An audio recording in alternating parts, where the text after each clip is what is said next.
So Iain, you are responsible on the side of Kensa Contracting for this project. This is one of the projects that in the past would have been deemed impossible for heat pump applications.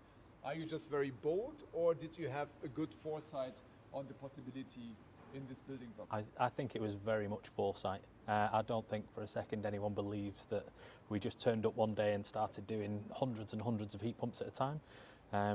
So Kensa Contracting was developed back in 2012, and since then we've really worked with the market and partners like Together Housing in order to demonstrate to them that on smaller scales this is possible. We now need to put the business case together to develop and show you that it's possible on larger scale, and that's exactly what we've done. We've worked with them in partnership over 3 years to deliver over 1,000 ground source heat pumps, and as we're working towards the end of that programme, you see us on a site where we've got 3 tower blocks for 183 ground source heat pump installations to keep the residents warm, comfortable, and above all reducing the carbon of the blocks quite significantly.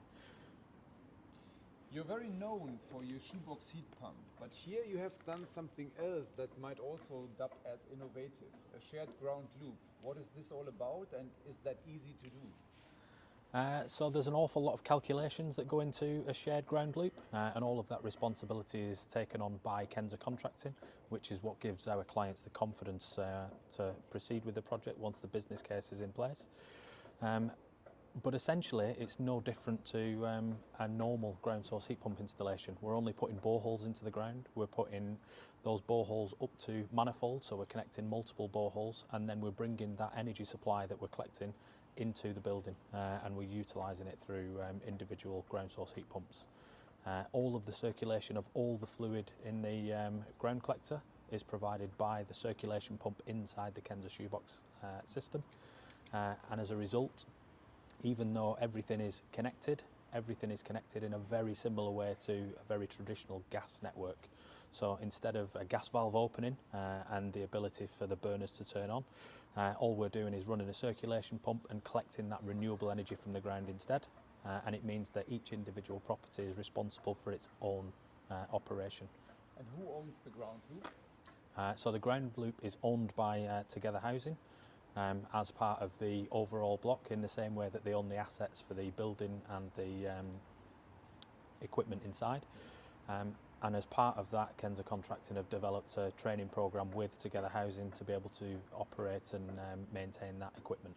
We're going to COP26, and there's also the discussion about decarbonising whole parts of cities. Then we don't have a single ownership.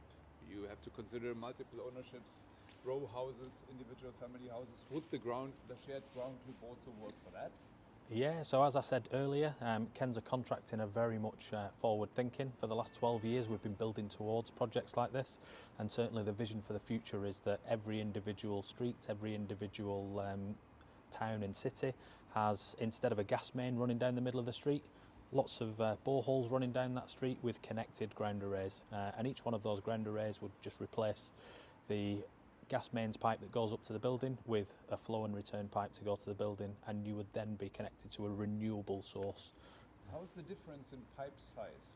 I mean, being very crazy, we could not use the gas pipes for that, right? They're too small. No, we certainly wouldn't use the gas pipes for it, but the individual pipes up to individual properties are dependent on the load for those individual buildings. Yeah. But more often than not, you'd be no more than 240mm pipes coming up to the building. Essentially, if you look at the size of the water mains up to an individual building, it'd be very much similar to that.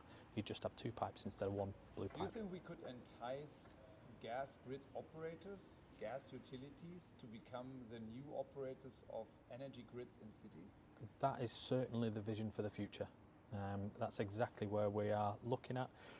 We're trying to open up conversations with those operators, and we're also speaking to UK government to try and push that forward.